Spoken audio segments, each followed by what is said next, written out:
자녀를 위한 기도를 절대 멈추지 마십시오. 린다는 어렸을 때 가톨릭 학교에 다니면서 수녀가 되고 싶었다면서 이야기를 시작했습니다.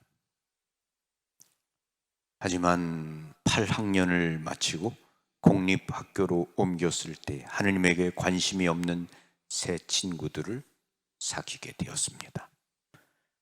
그 무렵에 부모님은 이혼하셨고 그리고 오빠에게 성적 학대를 당했습니다. 이 모든 것들이 그녀를 교회에서 멀어지게 했습니다. 린다는 당시 자신의 삶에서 수영을 신처럼 모셨다고 했습니다. 그녀는 수영을 잘했고 올림픽 팀에 들어가기 위해 하루에 6시간씩 수영하고 훈련했습니다. 그녀는 내가 올림픽 팀에 들어갈 수 있다면 모든 것이 좋아질 것이라고 생각했습니다. 그녀는 1980년 모스크바 올림픽의 대체 선수로 들어갔지만 그 해에 미국은 올림픽을 보이콧했기 때문에 꿈을 이루지 못했습니다. 그 후 린다는 이제 다른 신을 찾아야 했고 그래서 마약에 눈을 돌렸습니다. 그녀는 그레이트 폴 데드록 밴드 팬이 되어 따라다녔습니다. 이때 그녀는 성적 성향에 혼란이 왔고 남자, 여자 모두를 상대로 매우 난잡하게 지냈습니다. 저는 그냥 이 상처를 치유할 수 있다고 생각했습니다. 그녀는 임신하자 이것이 인생의 해답이라고 생각했습니다. 마약을 끊고 아기 아버지와 결혼하여 예쁜 딸을 낳았습니다. 그녀는 모든 것이 순조롭게 풀릴 것이라고 생각했습니다. 그러나 결혼 생활에 문제가 생기자 또다시 탈출구가 필요했고 이번에는 말 경주에 빠졌습니다. 그녀의 새로운 신이자 목표는 미국에서 최고의 여자 기수이자 조련사가 되는 것이었습니다. 그녀는 경마 업계가 거칠고 그로 인해 코카인을 접하게 되었다고 인정했습니다. 중독으로 그녀의 삶은 망가졌습니다. 악마의 비듬이라는 별명의 이 코카인은 거짓되게 기분을 매우 좋게 만들어 주었다고 합니다. 마약 중독은 더욱 심해졌고 그게 삶의 유일한 낙이었습니다. 그녀의 어머니는 딸을 위한 기도를 멈추지 않았습니다.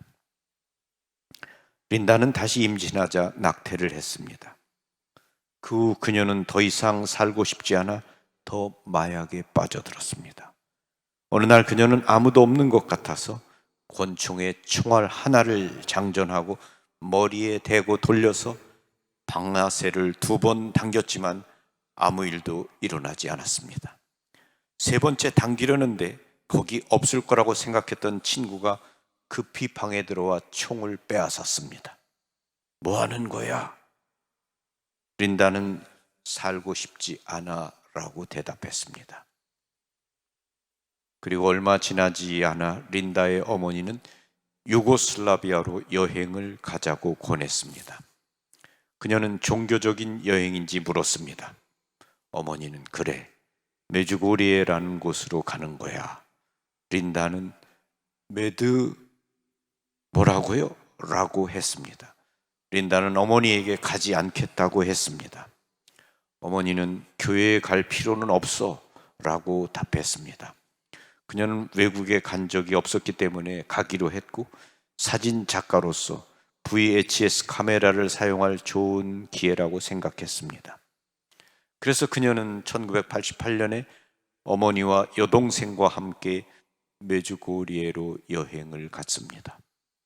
그들은 성 야고보 성당에서 약 1.5km 떨어진 집에 머물렀습니다.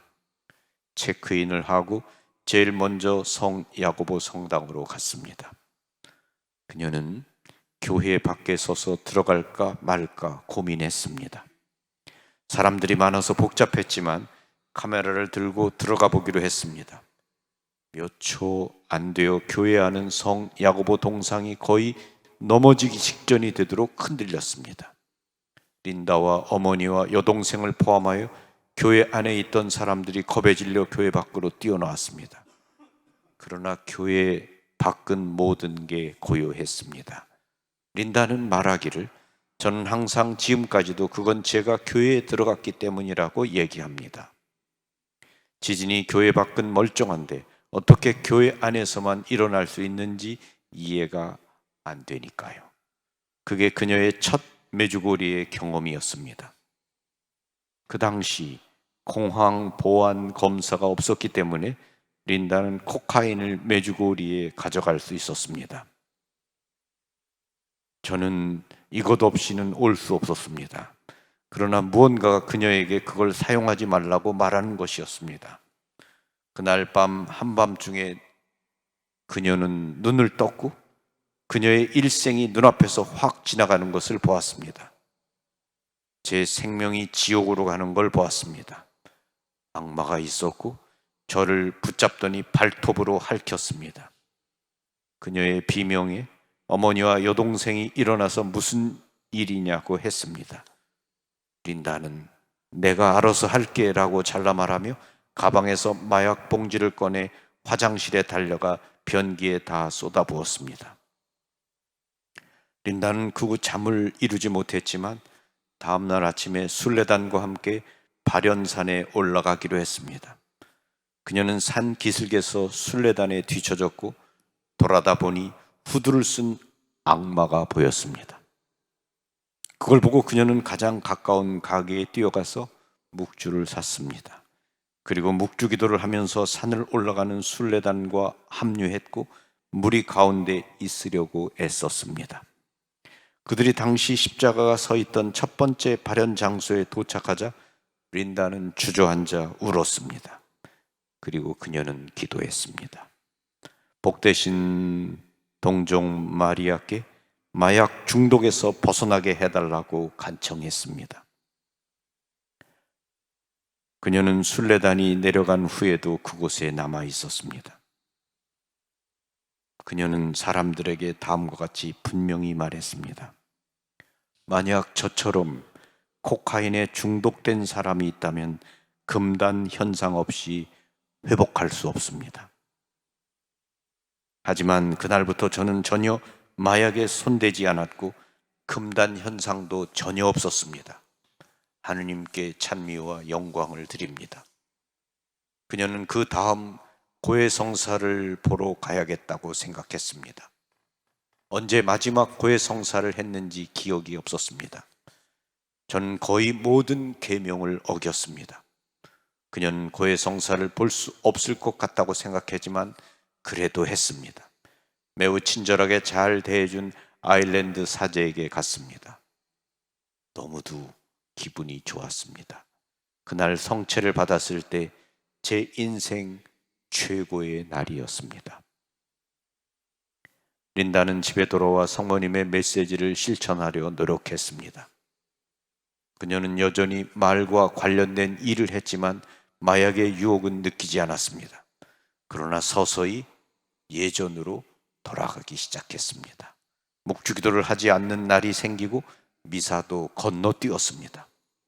이때 그녀는 롤러잼이라는 텔레비전 쇼에 출연할 기회가 있었습니다. 그녀는 스케이트 팀을 만들어서 유명한 인사가 되었습니다. 스케이트 촬영, 사인회 등으로 바빠서 교회를 위한 시간은 전혀 낼 수 없었습니다. 그래서 2000년이 되자 더 이상 마약에 대한 유혹은 없었지만 다시 운동에 뛰어들었고 운동이 그녀의 신이 되었습니다. 그러다가 촬영 중에 부상을 입어 더 이상 스케이트를 타지 못하게 되었습니다. 딸이 교회에서 멀어지는 것을 지켜보며 그녀의 어머니는 계속해서 딸을 위해 기도했습니다. 어느 날 어머니가 딸에게 준 메주고리의 소식지 안에 토털리 유어즈 순례단과 함께 가는 성지 순례 광고가 있었습니다. 린다는 여전히 신앙심이 있었고 여전히 여행을 좋아했기 때문에 성지 순례를 신청했고 순례를 마치고 강한 믿음을 갖고 집에 돌아왔습니다. 하지만 린다가 할 수 없었던 마지막 한 가지가 있었는데, 어렸을 때 성적으로 자신을 학대한 오빠를 용서하는 일이었습니다. 정말 그를 용서할 수 없었습니다. 그런데 우리가 만일 하느님께서 은총을 주신다면 용서할 수 있습니다.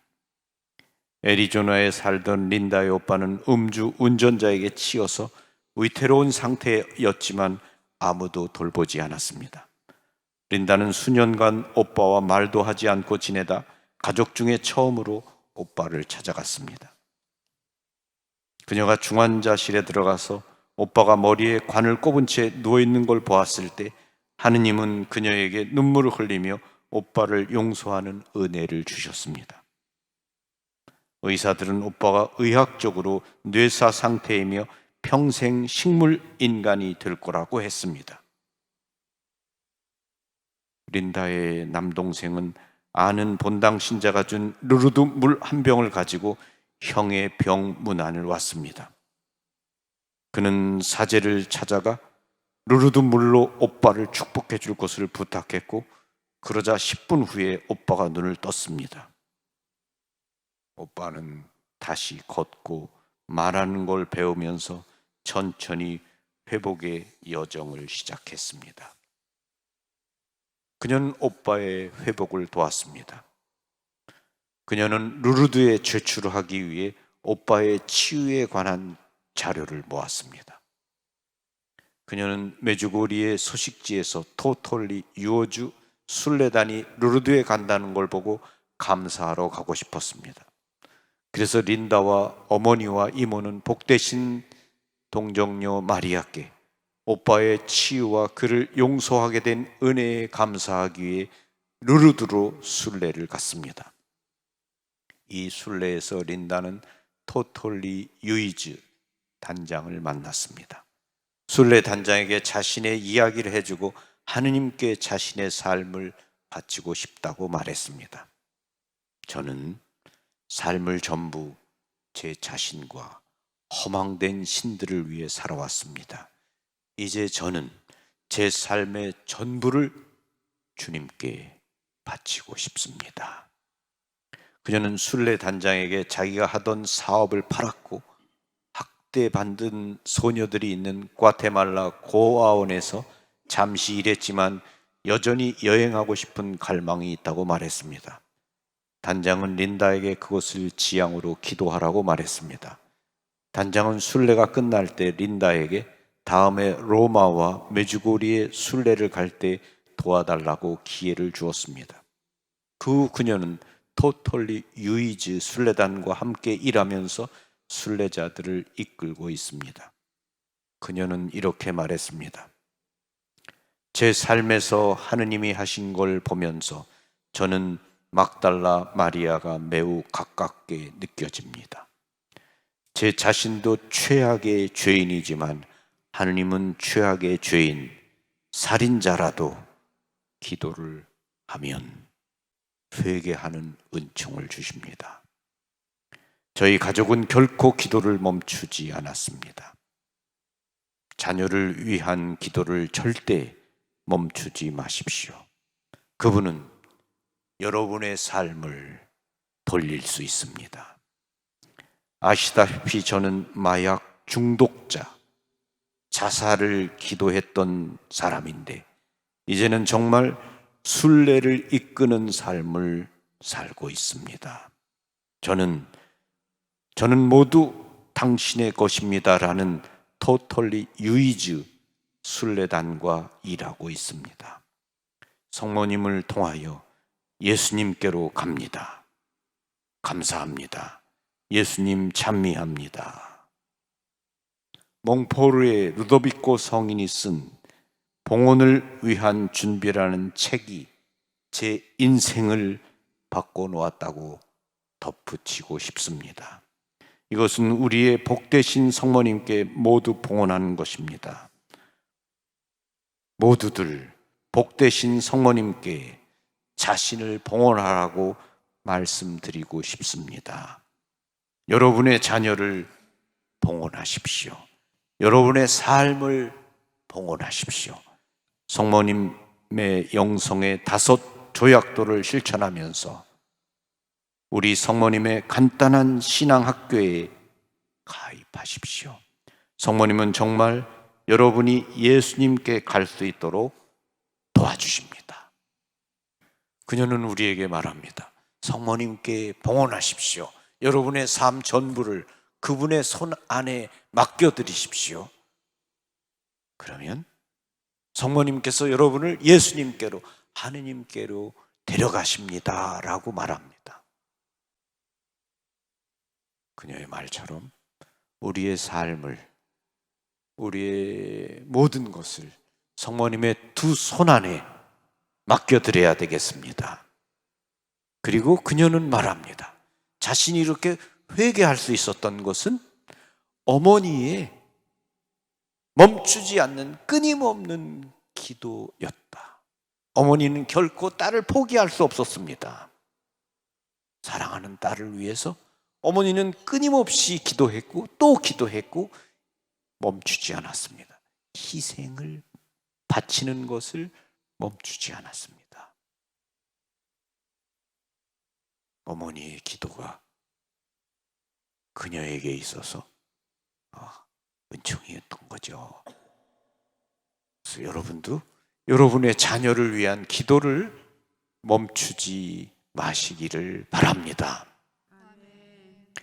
여러분의 자녀가 살아있다면 살아있는 자녀를 위해 멈추지 말아야 되고, 또 내가 사랑하는 사람이 죽었다면 그 죽은 이를 위한 나의 부모님, 형제, 친지, 은인들을 위한 그 기도를 멈추지 말아야 됩니다. 내가 죽는 날까지 내가 포기하지 않으면 하느님께서도 포기하지 않으십니다.